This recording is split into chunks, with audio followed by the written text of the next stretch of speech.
Palabra de Dios en la primera carta del apóstol San Pedro, capítulo 1, versículo 13 y siguientes.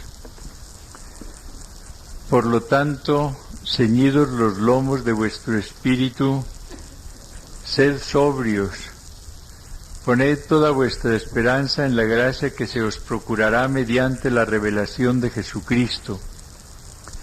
Como hijos obedientes, no os amoldéis a las apetencias de antes del tiempo de vuestra ignorancia, más bien, así como el que os ha llamado es santo, así también vosotros sed santos en toda vuestra conducta.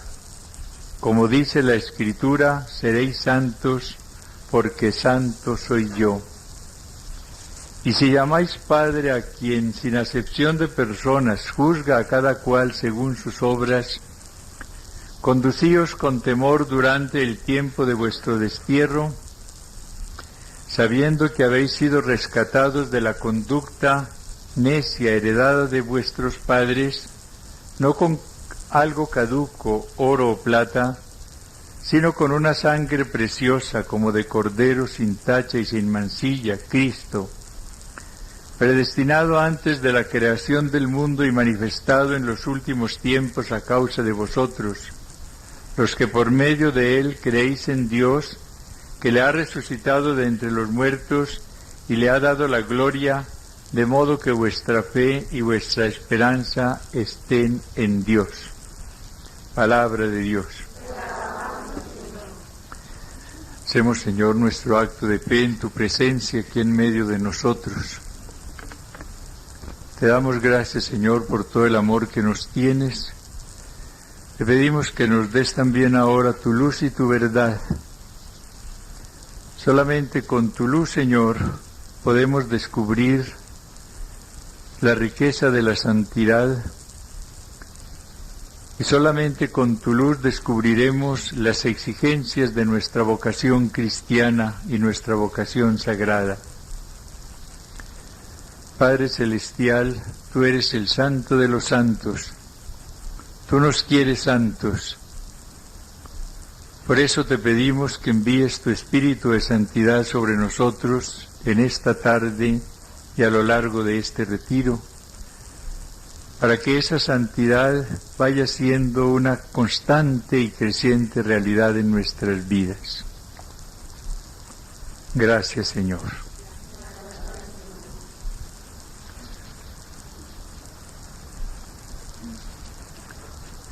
La meditación que vamos a hacer ahora está centrada en esta afirmación: como hijos de Dios, como hijos de un Padre que es infinitamente santo, tenemos que buscar la santidad. Y partimos de aquellas palabras del Sermón de la Montaña, ya al final del capítulo 5. Vosotros, pues, sed perfectos, como es perfecto vuestro Padre Celestial. La gran maravilla que tenemos nosotros en nuestra vida espiritual es la filiación divina. Tal fue el amor de Dios, escribe el apóstol San Juan, que quiso que nos llamásemos y fuésemos sus hijos. El título mayor que podemos tener nosotros es el de hijos de Dios. Todo lo demás que recibimos en la Iglesia es consecuencia de esa realidad maravillosa, nuestra filiación divina. La vida religiosa, por ejemplo, ¿qué es?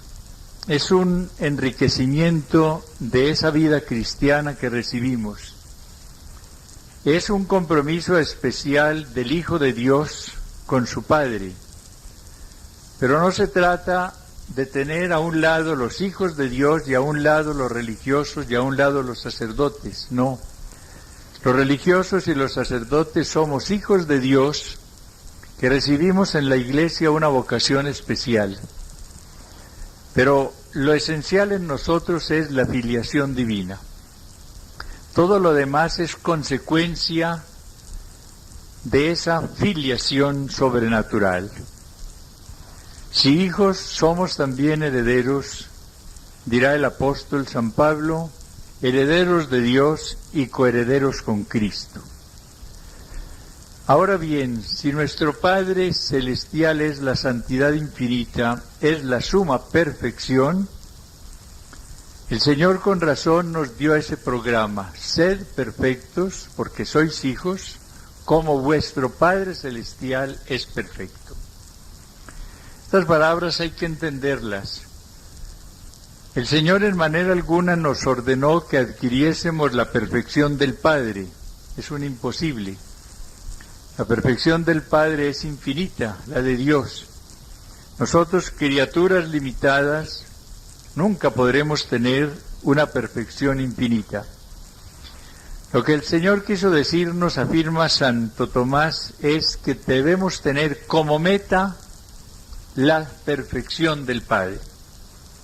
Que cada día debemos acercarnos a la perfección del Padre. Que como nunca podemos alcanzarla en plenitud, debemos buscarla constantemente. Y por eso la santidad debe ser la tarea de todos los días, el programa cotidiano de todo hijo de Dios. A medida que vaya avanzando en perfección, se irá asemejando a su Padre, sin llegar nunca a igualarlo. Pero el hijo nunca puede decir, ya cumplí mi programa. El ideal es infinito, luego hay que caminar siempre hacia él.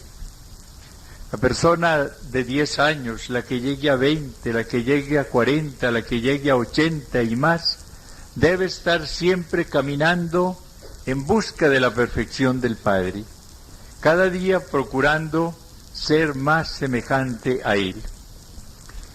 Este es el enfoque que hace precisamente el concilio en ese número 40 de la Lumen Gentium, cuando habla de la universal vocación a la santidad en la Iglesia. Dice: los seguidores de Cristo, llamados por Dios no en razón de sus obras, sino en virtud del designio y gracia divinos, y justificados en el Señor Jesús, han sido hechos por el bautismo, sacramento de la fe, verdaderos hijos de Dios y partícipes de la divina naturaleza, y por lo mismo realmente santos. En consecuencia, es necesario que con la ayuda de Dios conserven y perfeccionen en su vida la santificación que recibieron. Ahí está con toda precisión expuesta la doctrina. Por el bautismo fuimos elevados a la dignidad grandísima de hijos de Dios. Y por ese bautismo, al ser hijos de Dios, quedamos ya realmente santos. Ustedes recuerdan cómo San Pablo llama santos a los cristianos de su tiempo, a los santos que están en Roma, o a los santos que están en Éfeso, o a los santos que están en Corinto. Ellos habían recibido la santidad esencial, que es la filiación divina.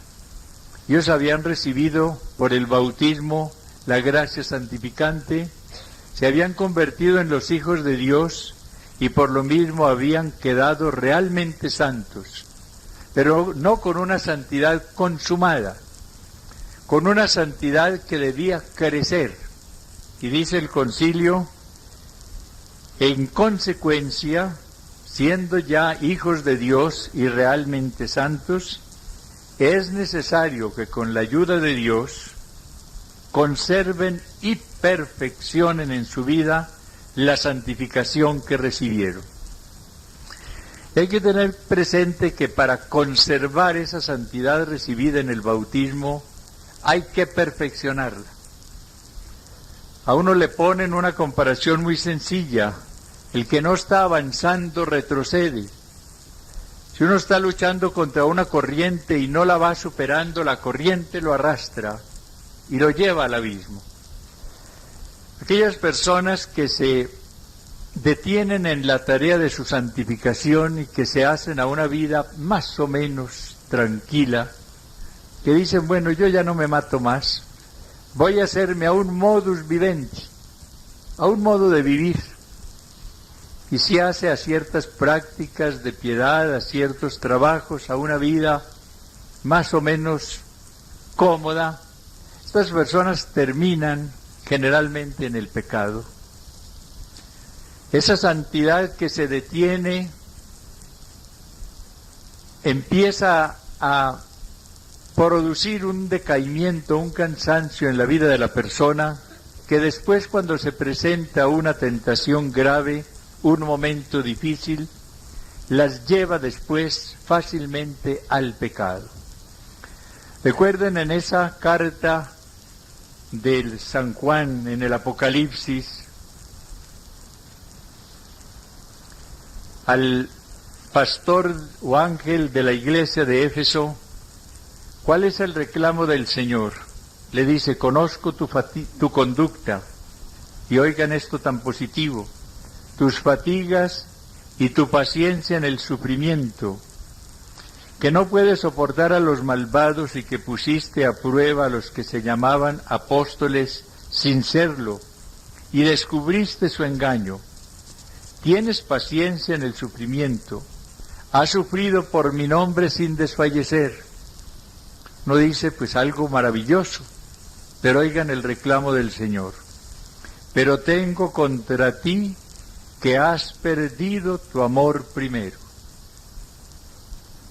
Unas cosas muy positivas tenía esta persona, pero el Señor tiene un reclamo muy doloroso. Has perdido tu amor de antes, has perdido tu amor primero.